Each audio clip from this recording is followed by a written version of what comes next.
Main उद्देश्य तो पढ़ाई के लिए यही होता है, मेन उद्देश्य तो पढ़ाई के लिए यही होता है कि हमारा बच्चा पढ़ा लिखे नौकरी करे। नौकरी धीरे धीरे खत्म हो रही है, नौकरी तो रहेगी जब भी, प्राइवेट में नौकरी लगेगी। रेलवे को प्राइवेट में देने के बाद में भी नौकरी तो लगाएंगे, लेकिन होगा क्या, आज एक टीटी को मिलता है 1 लाख और वो देंगे 10,000। आज एयरपोर्ट एक को 1.5 लाख तनख्वाह मिलती है। अभी 10-15 रोज पहले अड्डाणी जी को दे दिया जयपुर हवाई अड्डा, हजारों आदमी नौकरी थी सबकी खत्म, अब आप हम काम करेंगे 10-15 हजार। और आर्थिक संपन्नता बहुत जरूरी है, बिना आर्थिक संपन्न भी आदमी का दिमाग काम नहीं करता। सरकारी नौकरी में 1-1.5 लाख तनख्वाह मिलती है, आदमी अपना बिजनेस कर लेता है, बच्चों को करा लेता है और कुछ करता है, नेतागिरी की सोच लेता है। जब जाके उसको रुपए 10-15 हजार मिलेंगे तनख्वाह के, तो उसको दाल रोटी के अलावा कुछ हौसला आएगा ही नहीं। इसलिए ये जो वर्तमान सरकार जो है दिल्ली की, इसका सोच ये है, अगर 70-80% भारत के लोग हैं, ये अपनी इच्छा व्यक्त नहीं करेंगे। इच्छा व्यक्त भाई ये बताओ, मैं मेरे ऊपर लेता हूँ, यदि मैं आर्थिक रूप से मजबूत नहीं होता तो क्या गजेटेड अफसर की नौकरी छोड़ देता है? क्या भाई छोड़ता ही नहीं, अपने घर बच्चे पालने में लगा रहता। ये मुझे ठीक ठाक मामला था तो मैंने सोचा चलो नौकरी छोड़ता हूँ, राजनीति में आ जाता हूँ। तो ये एक बड़ी प्लानिंग के तहत पूरे देश के अंदर हो रहा है। दूसरा वो ये कह देते हैं कि भाई, और फिर भी ऊंचे ऊपर रखते हैं, और 70 साल में 60 साल में उन्होंने कुछ नहीं किया। अरे मैंने अभी बोला था वहां भी, भाई यदि कुछ नहीं किया तो तुम ये बेच रहे हो, ये किसने किया? ये जो बेच रहे हो सब, ये किसने किया था? इनके पूर्वजों ने किया था क्या? रेल बेच रहे हो, हवाई जहाज बेच रहे हो, ये जितने पब्लिक सेक्टर है, कोल इंडिया, भेल इंडिया, एनटीपीसी, एनएचपीसी, आरएचपीसी, जो भी जितने पब्लिक सेक्टर बेच रहे हो, ये किसने बनाए थे जिनको बेच रहे हो? और फिर कह रहे कुछ नहीं किया। भाई बताओ किसने करे? इनने थोड़ी किया था। और वो करते नहीं थे, क्या बेचते? आप ये बताओ, 1952 के अंदर हवाई जहाज का राष्ट्रीयकरण हुआ था, ये टाटा के पास हुआ करती थी पहले, और गवर्नमेंट ने चलाई, इतने आदमियों को नौकरी मिली, मात्र 18,000 करोड़ रुपए वापस टाटा को दे दी। आपने अखबार पढ़ोगे, 15 दिन पहले की बात है। 18,000 करोड़, 18,000 करोड़ में तो कुछ नहीं आता है। 17,000 करोड़ में तो मोदी जी के 2 जहाज आए अमेरिका से बैठने की सुरक्षा की, और 18,000 करोड़ में पूरे भारत के सरकारी जहाज मिलती। स्थिति ये चल रही है। खैर चलो, जो उनका डिसीजन है, जनता फिर भी भावनाओं में बह करके, ये राष्ट्रीय स्तर की बात है, फिर भी जनता भावनाओं में बह करके कभी किस नाम पे कभी किस नाम पे। अरे भैया, रोटी खाने से पेट भरता है, पढ़ने से पढ़ाई होती है, कमाने से पैसा मिलता है। भावनाओं में बह करके वोट दे देते हैं 5 साल 10 दिन, और फिर बाद में 5 साल तक करते हैं। और राजनीति देखो, सारे काम न तो मेरे हो सकते। ये देश है विकासशील, ये विकसित देश नहीं है। इसमें तो आपको तुलना करनी पड़ेगी, आपको कंपैरिजन करना पड़ेगा। विकसित देश थोड़ी है, ये सारे काम को एमएलए कर दिया, मुख्यमंत्री कर दे। धीरे धीरे आपको तुलना करनी पड़ेगी, और दोनों सरकारों में कौन सी सरकार ठीक है। 2 विधायक है तो कौन सा विधायक तुलना में ठीक है? मैं ठीक हूं या मेरे पड़ोस का कोई विधायक ठीक है? मैं ठीक हूं या मेरे से पहले का विधायक ठीक है? मैं समझता हूं यदि आप तुलना करोगे ईमानदारी से, कोई भी व्यक्ति की ईमानदारी से तुलना करोगे तो निश्चित उसके अंदर से आवाज आएगी, और दोनों सरकारों में कांग्रेस की सरकार ठीक है और विधायकों में मुरारी ठीक है। भाई सही है कि नहीं है? सेंटर को ले लो, आप तुलना। सेंटर में बहुत काम मेरे को पता है, पंचायत समिति बननी है, एसडीओ ऑफिस बनना है, कॉलेज बननी है, मेरे को पता नहीं सारी बातों का, नहीं है पैसा।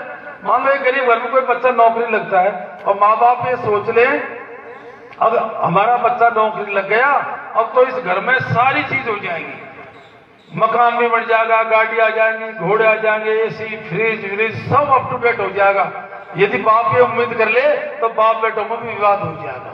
भाई धीरे धीरे तो होगा, पहले मकान भी बनेगा, और भी होगा, टीवी भी आएगा, फ्रिज भी आएगा, गाड़ी भी आ जाएगी, उसमें टाइम लगेगा कि नहीं लगेगा? क्योंकि गरीब घर है। ऐसे ही अपनी स्थिति देश की है, वही स्थिति है।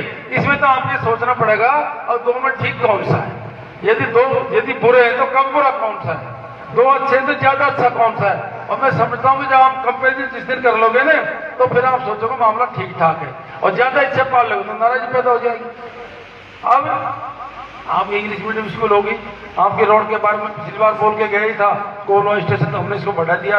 ईश्वर ने चाहा तो शीघ्र इसी सेक्शन में भिजा रखी, चौड़ी हो जाएगी, तो ये रोड चौड़ी हो जाएगी, तो सेंटर का अच्छा हो सकता है, तहसील आपकी होगी। और भी मेरे 2-3 जो काम मैं बता रहा हूँ आपको, वो मेरे दिमाग में। हम ईमानदार, अभी सरपंच साहब मेरे को 8-10 सड़क दे दी, तो मेरे को पता नहीं होगी, अरे सरपंच साहब का काम है डिमांड रखना, हमारा काम उनको पूरी करना। भाई जैसे अभी 18 से मशीन 18 आई क्यों, अब 18 आई तो एक बट में आई है ना। रोडों में भी आपने ये ईसा गौरवपत का 60 लाख रुपए भी हमने ये बना जो आपके सामने टाइल रोड का था। तो ये 2 4 5 काम है।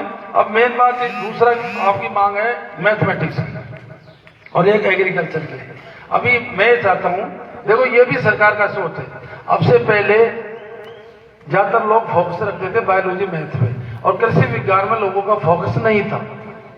लेकिन अब सरकार में धीरे धीरे हम भी कई बार इस बात का मुझे अनुभव है, हम ये चाहते हैं कि ये कृषि प्रधान देश है और हम ट्रेडिशनल खेती करते हैं। ट्रेडिशनल क्या, गेहूं करते हैं, जौ, बाजरा और चना, और ये हमारी 7 पीढ़ी से करता है। लेकिन इससे हम आज तक संपन्न नहीं हुए, न संपन्न हुए। 50 बीघा जमीन वाला भी वही स्थिति है, 10 बीघा वाले की वही स्थिति है, कुछ अस्ता बस्ता तो है नहीं। कहने के होते 500 मन गेहूं हो गए साहब मेरे, अब 500 मन गेहूं होगा 200 क्विंटल, भाव 2000 का 4 लाख के बिके। 4 लाख में से आपको 2 लाख खर्चा हो गया, 2 लाख। अब 2 लाख में कितने रुपए महीने पड़े बताओ?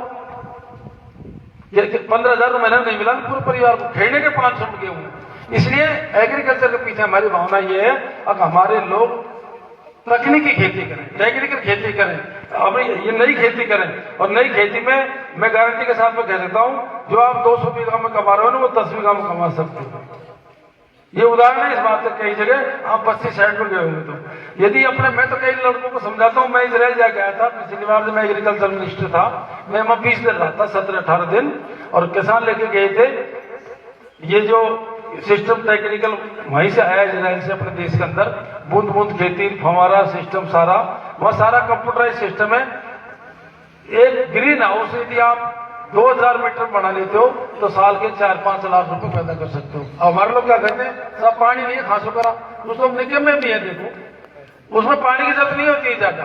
एक सिंगल फेस का इतना जो नल आता है, इतने पानी में ही 2000 मीटर का ग्रीन हाउस में पानी की खेती हो जाती है। और मेरी गारंटी है 50,000 रुपए महीना कम से कम पैदा हो जाता है, 50,000 रुपए महीना, और 50,000 नौकरी लिए भगते रहते हैं। तो ये फायदा कब होगा, जब हमारे एग्रीकल्चर के सब्जेक्ट ज्यादा खुलेंगे। और उसी के तहत अब इसी तरह मैंने प्रस्ताव भेज रखे हैं, 76 में अति शीघ्र एग्रीकल्चर कॉलेज स्कूल खुलेंगे, 12th तक एग्रीकल्चर खुल जाएगी। तो बायोलॉजी आप कही, और फिर बाद में मैथ के बारे में कुछ बाद में सोच लेंगे। अभी तो क्या है कि एग्रीकल्चर को मेरी पहली प्रायोरिटी है एग्रीकल्चर। उससे क्या है कि लोगों की विचारधारा चेंज होगी। सरकारी नौकरी तो मामला खराब है। अब दूसरा, उसके लिए भी देखो हर चीज में नजर है हमारी।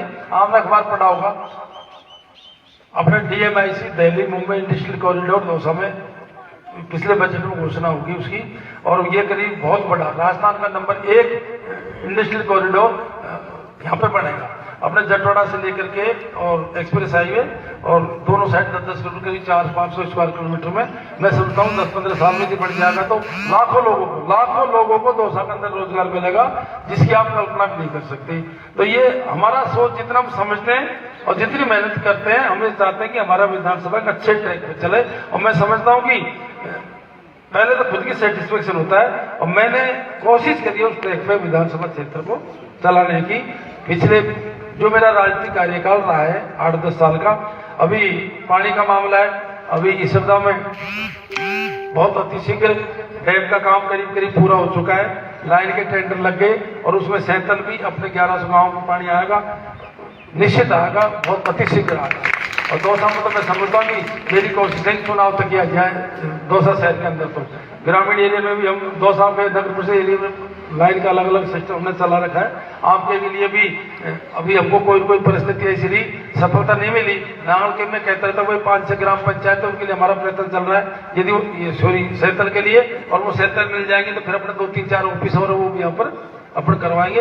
विकास के मामले में निश्चित रहना, शिक्षा को आप पूरा महत्व देना है। और देखो फर्क दौसा जिले में पड़ा है आपको, अपने जब हम छोटे थे तो ये जब सिविल सर्विस की रिजल्ट आते थे, अपने दौसा जिले में मुश्किल से 1-2 IAS IPS होंगे, पहले के है नहीं। और ज्यादातर आलूर में मल्लाना फलाना नाम सुनोगा, राजगढ़, बामणवास, सवाई माधोपुर, करौली सीट तो 1000 का आसपास सिविल सर्विस में हमेशा निकलती है जब से देश आजाद हुआ है। हमारे दौसा जिले का नंबर उसमें कभी आगे नहीं रहा, मुश्किल इस बात की है कि इस बार 13 या 14 लड़के सिविल सर्विस में हमारे दोस्त जिले के पास हुए हैं। 13-14 एक वातावरण बना है, वातावरण बना है। और करीब RS के भी लड़के हमारे 30 से 40 पास हुए हैं इस बार। मुझे बड़ी खुशी है, मैं इन बातों का बहुत ध्यान रखता हूँ क्योंकि मेरा बेटा खुद का भी 2010 बैच का IAS है। तो मेरा निवेदन यह है कि हम ये चाहते हैं कि बिना शिक्षा कुछ नहीं, पढ़ाई हमारा पूरा फोकस होना चाहिए। आपके जहां तक यहाँ का संस्था का सवाल है, अभी दोबारा अपना प्रोग्राम जो स्कूल का करेंगे मैडम की का, उस दिन अपने विचार में सॉल्व कर लेंगे। और मैं कोशिश करूंगा जब तक अपना एग्रीकल्चर का ऑर्डर हो जाए तो ये एग्रीकल्चर ही हो जाएगी। बाकी डिपार्टमेंट आपके सेंटर के जो काम है, सरपंच साहब ने 5-7 काम मेरे को एक साथ में बताए।